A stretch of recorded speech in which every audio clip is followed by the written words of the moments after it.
first, last name, and then any sort of gamer tag you might want to shout. All right, let's see if we can't go ahead and pull up some information about a few of these folks. So yuNO, if I recall correctly, yuNO's a VA player. I'm trying to go ahead and remember that on my side. We were supposed to have DC's very own Slashy stepping up to the plate, but Slashy, unfortunately, their opponent DQ'd. It's a bit of an awkward spot. Hopefully there wasn't a Metro delay or hopefully not. Yeah, I think we're single tracking here. That is the DC special. Yeah. Yeah, that's always the problem. Just part of life down here, right? Unfortunately. Nice to have public transportation available, though. I will say, as a resident outside of Baltimore, nice to have the Metro. So yeah, yuNO actually Silver Spring. So a little bit of a bad memory on my side, but yeah. So definitely still one of the MDVA folks that have come out to tournaments quite a few times before. You've seen, I've definitely seen yuNO about 4 or 5 times at Xanadu. So. Oh, and you know what? The winner of this will play Slashy. Hey, so there we go. So Slashy gets to play the video game. Let's go. Exactly. And then G-Roy North Potomac as well. So regional conflict, perhaps. Some MoCo players coming out. Yeah, exactly. UMD, as well as a few visits to the grind. And we're getting into our match here. We've got Pikachu versus Bowser, which, at face value, sounds like fun for Bowser. But, hey, listen, like I was saying before, you got a light character, sometimes you just need a straight hit at 90, and, you know, you're back in it. Yep, yuNO is going to go ahead and try to get those air loops right there with Pikachu, where you can rack up a ton of damage on these big guys. If you make one mistake, Bowser, he gets hard. This character not going to allow you to just walk away from any of these interactions with more than 20 or 30%. He's trying to kill. And even now with the weights, he accounted for, this is at least even. Look at that, already using the heavy armor right there that Bowser has on just his walking motions and a lot of his smash attacks to armor through those teammates. So yeah, Pikachu's Thunder Jolt projectiles effective when Bowser is in the air, but not so much when he's grounded, and particularly ineffective when he's rearing up with the smash attack. Gotta be aware of Pikachu has so many multi-hits, so many ways to kind of cross up the pressure on your shield, which of course Bowser is going to want to hit that up B, spin to win. Definitely a good output option. What a great edge guarding tool. That fire actually slowed down the quick attack from Pikachu, which set up that perfect forward tilt. What a call out right That feels like something from the Pokemon show. You just set fire spin on the stage, and now quick attack is slowed down by the fire on the stage. I mean, I guess Smash Bros. Is basically as close as we're going to get to the type of Pokemon battling we get in the show. Could be. Bowser still being alive on this first stock, I want to say, is pretty remarkable. That offstage sequence was incredibly impressive. So far, G-Roy definitely living by the skin of his teeth right there. Not quite going to die off the first time. Eventually, these Pikachu aerials will take it. Try to go ahead and convert into a grab right there. That is big damage for Pikachu if it works, but not quite going to connect. And yeah, now this is where Pikachu gets a chance to make the money. It's just Nair confirms falling out though in an unfortunate situation. We did not get the landing hits of Nair there. Look at that. Bowser back here already threatening to kill, and the character's at like 70%. Yeah. Good God. Okay. I was going to kill off the top. That might actually. God, Bowser. Now, you definitely needed to hit the platform there for that to KO, but that is exactly what we needed. And we've got the Pikachu loops. This is the strength of the character. Bowser getting the heck out of dodge. Yep, trying to go ahead and get any kind of a Nair confirm right there. That's a move where if it hits properly, it's going to be like 40-50 damage. Insane in those spots. Oh, trying for the down smash out of a tech chase, but not going to work out. yuNO able to get out of there just ever so barely. I feel like heavy players like G-Roy here are so, like when they have a lead, it's not disengage, it's not, you know, start camping or whatever. It's now I want to go for clips. True. Now I want to hit my heavy stuff. So, I mean, why not go for the down smash there, right? I mean, just took an F smash center stage, didn't go anywhere. And Pikachu's going to be going somewhere, well, not quite loser's bracket, but we'll have to see about this game too. Really solid game one from G-Roy there. Yep, bit of an awkward spot for sure.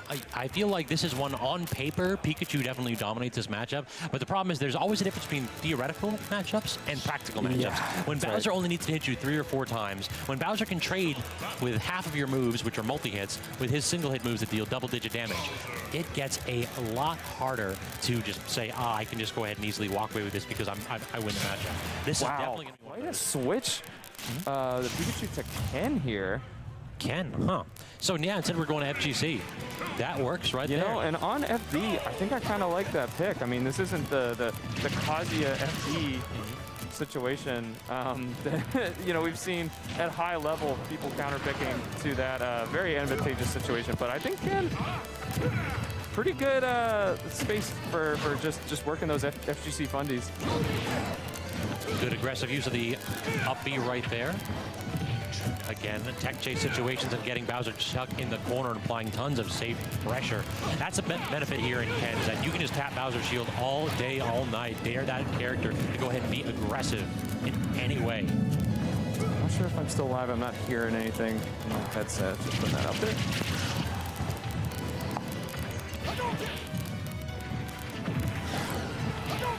Oh, Bowser again off stage, and all right, there we go. Good use of the up B with the mash right there to be able to recover. All right, I think I had a little mic malfunction there, but we had the same one on my should be side, back. Yeah. Okay.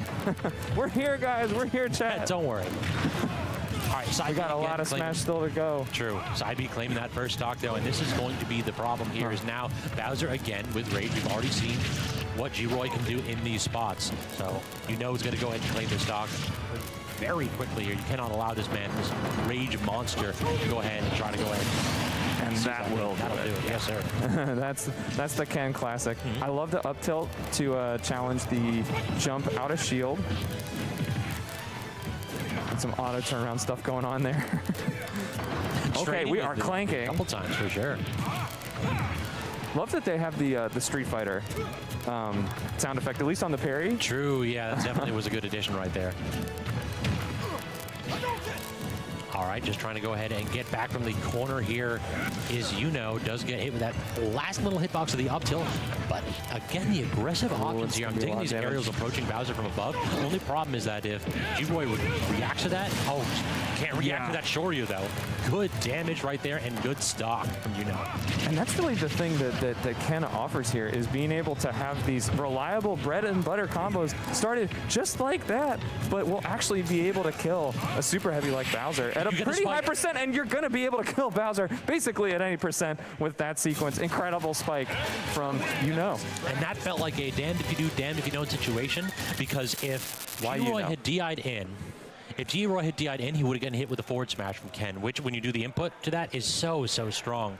If you DI out, you get set up for the spike. So that was one of those spots where you're just caught in the blender of this FGC demon, and you have to go ahead and guess what the heck they're going to go for. It's really cool to watch Bowser players just see how they handle disadvantage, because there are situations like that where you're just not, it can feel in the moment of, you know, you're in trouble either way, whichever way you go.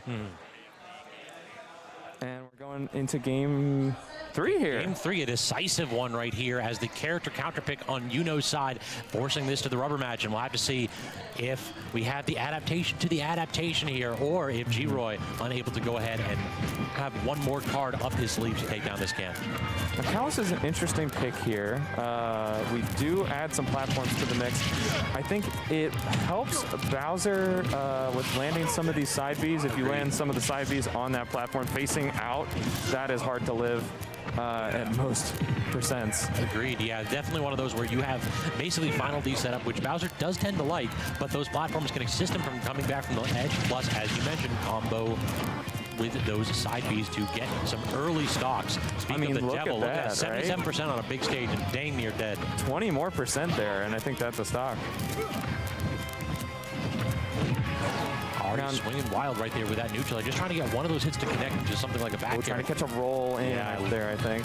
So many big hitboxes being tossed out here by this Bowser. Wow, I love that. Not even going for the up B out of shield. Let's see, I think that kills if the platform hits. Forward air, run off. Love that too. Yep, Fair will definitely go ahead and claim that stock in that position. just like that. We're to, I was going to say 50% on the second stock. And so far, this has basically just been all of that safe shield pressure that we saw in game 2 from yuNO. It's gone. Now we've seen 2 or 3 times in a row where you tap the shield unsafely, and Bowser's been able to go ahead and get big punishes going. Just managed to shore you backstage. Bowser not in a position to punish. Jumps this over is an the opportunity here. That's going to be a story you can not for a stock. Big blast zones on this stage. Agreed, yeah.